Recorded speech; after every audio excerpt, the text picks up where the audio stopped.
Dans cette vidéo, on va décortiquer une phrase toute simple qui te sera très utile si tu voyages dans un pays francophone. La phrase, c'est celle-ci. Vous pouvez répéter, s'il vous plaît? Vous pouvez répéter, s'il vous plaît? Dans cette phrase, tu as ce qu'on appelle deux mots phonétiques. Des mots phonétiques, ce sont des mots qui sont regroupés ensemble. Donc si je regroupe des mots ensemble, ça forme un mot phonétique. Exemple, vous pouvez répéter, ici, on a un mot phonétique de 6 syllabes. Vous pouvez répéter 6 syllabes. S'il vous plaît correspond à un autre mot phonétique. Vous pouvez répéter, s'il vous plaît? Là, comme on est dans une question, tu entends que ma voix monte à la fin de chaque mot phonétique. Vous pouvez répéter, s'il vous plaît? Vous pouvez répéter, s'il vous plaît? Nanana, nanana, nanana. Ça, c'est la mélodie, en fait, que tu entends. Vous pouvez répéter, s'il vous plaît? Donc, on va commencer par imiter la mélodie. Écoute bien et tu répètes après moi. Nanana, nanana. À toi. Nanana, nanana. Ok.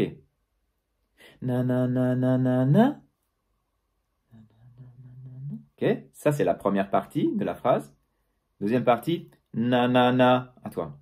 Nanana. Encore. Nanana. Nanana. Ok, on fait les deux ensemble. Nanana, nanana, nanana. À toi. Nanana, nanana, nanana. Vous pouvez répéter, s'il vous plaît? Donc, évidemment, il n'y a pas qu'une seule manière de prononcer cette phrase. Je pourrais dire, vous pouvez répéter, s'il vous plaît? Nanana, nanana, nanana. Vous pouvez répéter, s'il vous plaît? Nanana, nanana, nanana. Bon, l'important, c'est d'avoir cette petite musique. Vous pouvez répéter, s'il vous plaît? Vous pouvez répéter, s'il vous plaît? Ok, maintenant tu connais bien la musique. On va se concentrer maintenant sur les sons. Premier groupe. Vous pouvez répéter? Vous pouvez répéter? Ici, ce mot phonétique a 6 syllabes. Vous pouvez répéter, ok? Et dans ces 6 syllabes, les deux premières, c'est le son OU, et les 4 autres, c'est le son E.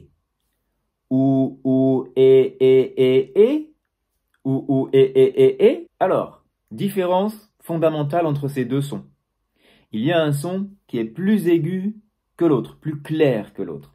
L'autre est plus sombre. Imagine, un violon, c'est un petit instrument de musique avec un archet et son volume est tout petit. Donc, si je joue du violon, une certaine note, ça fera di. Mais si j'utilise un cello ou une contrebasse, la même note fera du. C'est la même note, pourtant ce qui va changer, c'est le volume. Le petit instrument fera une note plus aiguë, le gros instrument fera une note plus grave. Tu dois te concentrer sur l'espace, tu vois, l'intérieur. Imagine que à l'intérieur de ta bouche, c'est l'intérieur du violon, ou bien l'intérieur de la contrebasse. Finalement, plus ta bouche est fermée quand tu parles, plus les sons vont être aigus comme un violon, et plus tu ouvres ta bouche quand tu parles, plus les sons vont être graves comme le cello, la contrebasse. Alors, où est-ce que je vais en venir? Le son OU est un son grave, sombre, alors que le son E est un son plutôt aigu. Pour faire le son OU, ça ressemble un peu au son O, en tout cas la position de la bouche. Tu ouvres un tout petit peu la bouche, et O. Là, c'est le son O. Tu vas projeter un peu plus les lèvres en avant et tu feras un OU. O, OU, O, OU. Donc là, c'est le son OU. OU, OU. On a nos deux premières syllabes. Voupou, voupou. Maintenant, les 4 autres. Et. Le son E se rapproche du son I. Le son le plus aigu, le plus clair, c'est le son I. Tu vois, mes mâchoires sont bien fermées. Elles ne sont pas serrées, mais elles sont bien fermées. I. Eh bien, pour le son E, c'est la même position, à peu de choses près. Et. Tu dois aussi projeter le son en avant. Et. Et. Donc, on a bien. Ou. Et. Ou, on dirait un singe, non? Vous pouvez répéter, à toi. Ou, Encore une fois. Ou, Super. Vous pouvez répéter? Vous pouvez répéter? On est bien d'accord, hein? 2 fois le même son, ou, et 4 fois le même son, et. C'est pas vous pouvez répéter, ou vous pouvez répéter, ou répéter. Non, c'est et. Ou, Vous pouvez répéter?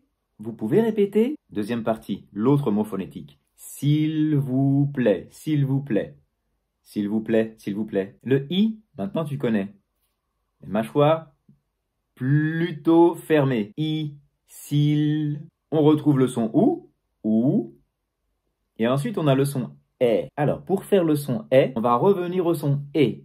Le et, tu te souviens le et de répéter. Allez, fais comme ça. Et, répéter.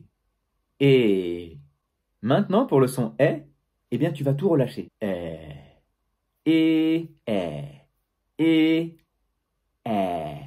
Eh oui, tu ouvres la bouche.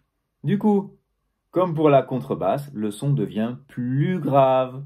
Tout à fait. Donc, i ou e, i ou e, i ou e, i ou e. S'il vous plaît, s'il vous plaît. Vous pouvez répéter, s'il vous plaît. Vous pouvez répéter, s'il vous plaît. À toi. Vous pouvez répéter, s'il vous plaît. Bah, c'est super. Maintenant, tu arrives à prononcer correctement ce son. Dis-moi dans les commentaires si mes explications t'ont aidé à améliorer ta prononciation. S'il y a une phrase que tu souhaites que je décortique, je découpe et que je t'explique l'ensemble de la phrase, eh bien, écris-la dans les commentaires. Si tu n'es pas abonné, actionne la cloche et fais-le maintenant. Je te retrouve très bientôt avec une phrase que je vais décortiquer. À bientôt. Salut.